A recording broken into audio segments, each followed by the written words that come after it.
Hello, Patreon. Hello, YouTube. Welcome to the astrology forecast for the week of May 19th, 2025. The green days for this week, the days when there are more opportunities, there's more flow, your luck is more on your side. It's easier to move forward. Those days are May 19th, May 21st to 23rd, and May 25th. Most of the days, in other words. The red days, when there's more friction, more tension, more obstacles, more awareness needed as you move forward along the path. There are no red days this week. Yay. All right. It's a welcome change from the last couple of weeks, right?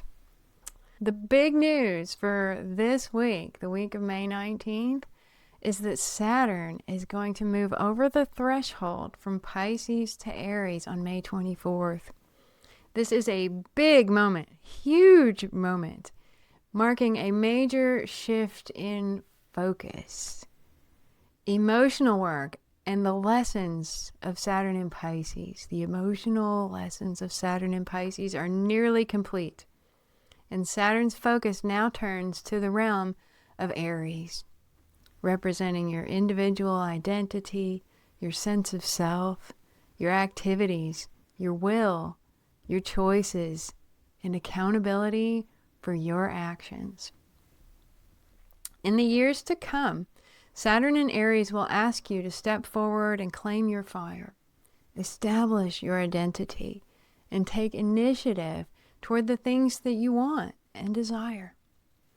Signs most affected by this are going to be the cardinal signs, Aries and Libra, Cancer and Capricorn, because Saturn in Aries is going to make the most potent aspects to any planets in your chart that are in those signs, right? The conjunction, the opposition, the squares, the most potent aspects, the most potent drivers of action, change, accountability, and personal growth.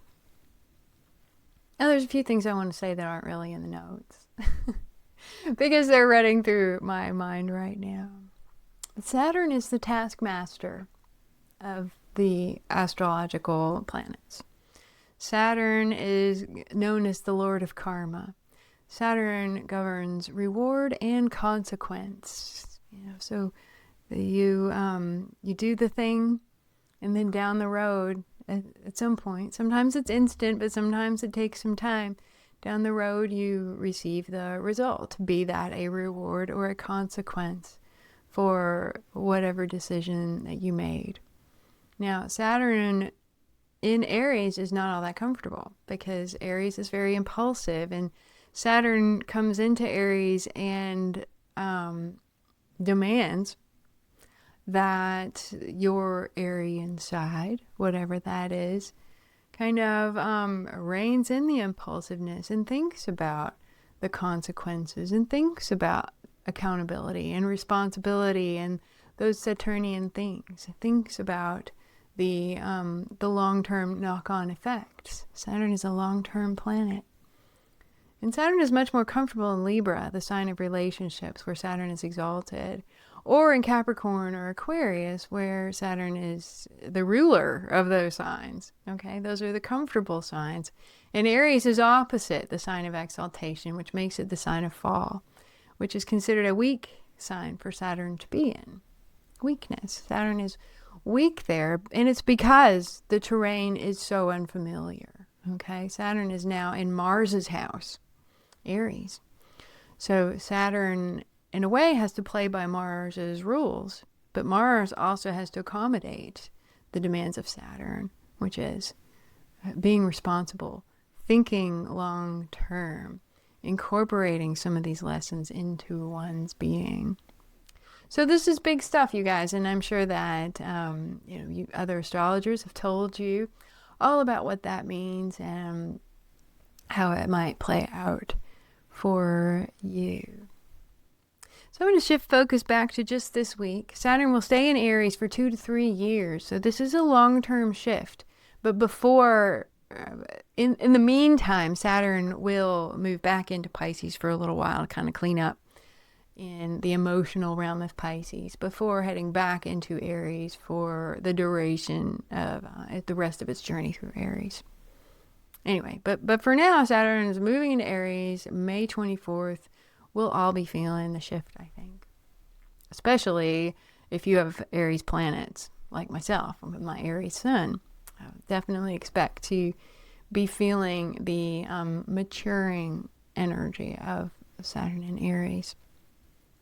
Maybe stepping into my own as an older adult now. I've been through this before.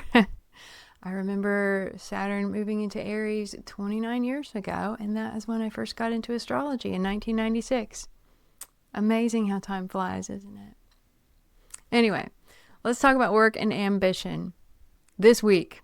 Let's come back to this week and we'll talk about your work and your ambition. Take care of the hardest and most tedious jobs on Monday as the sun sextiles Sirius Saturn, still in Pisces. So we're still in this cycle of endings before the new beginning hits on May 24th, just over the weekend.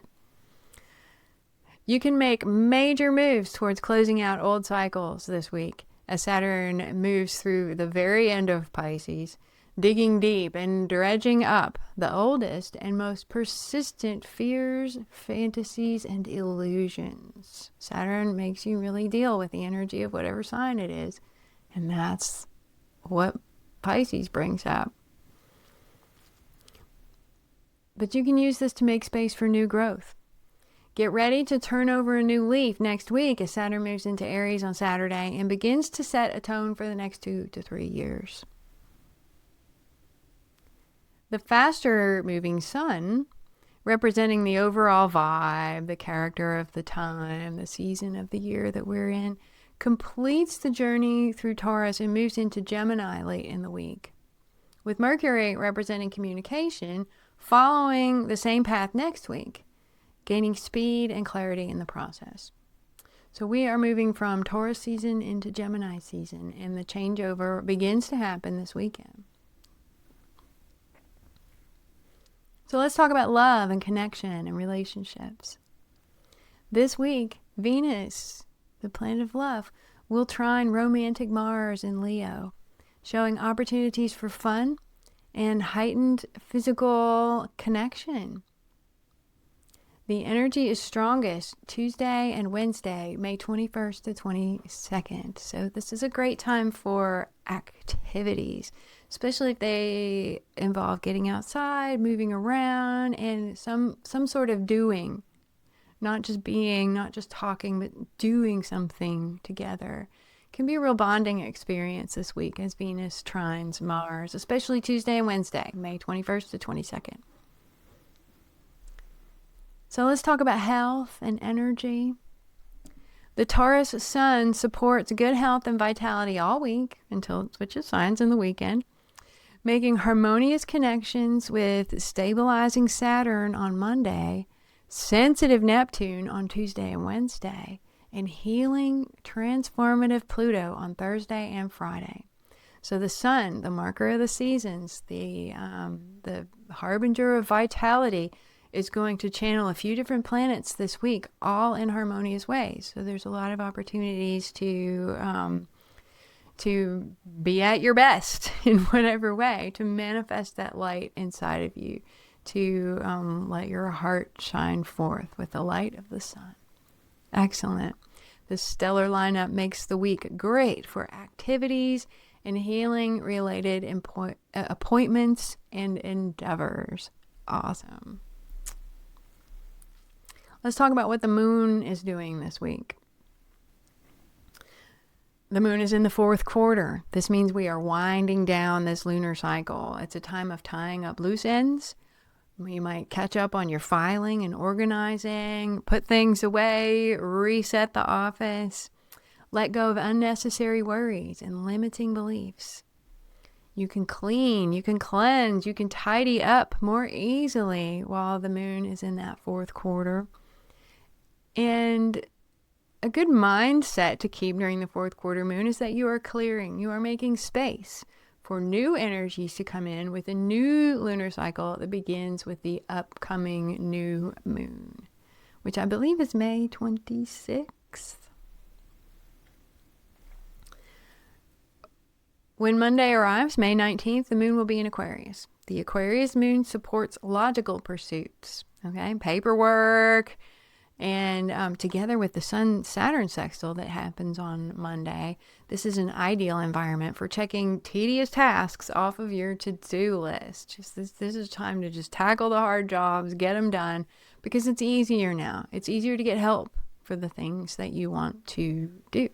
When you see sextiles in the sky, especially sextile to Saturn, it's a good time to get help with the things of the material realm, the corporate world, the government, Saturn. Skies turn more emotional on Tuesday and Wednesday as the moon dives into sensitive Pisces, and the sun also approaches that sextile to Neptune.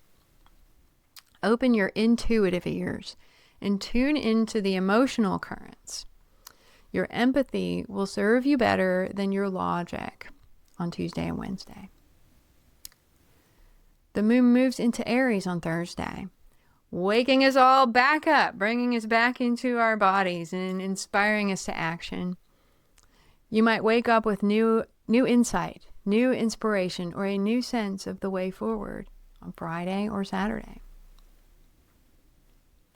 Saturday afternoon, the moon moves into practical Taurus, supporting your efforts to work in the garden, get some yard work done, connect to nature, indulge your five senses, and have some fun.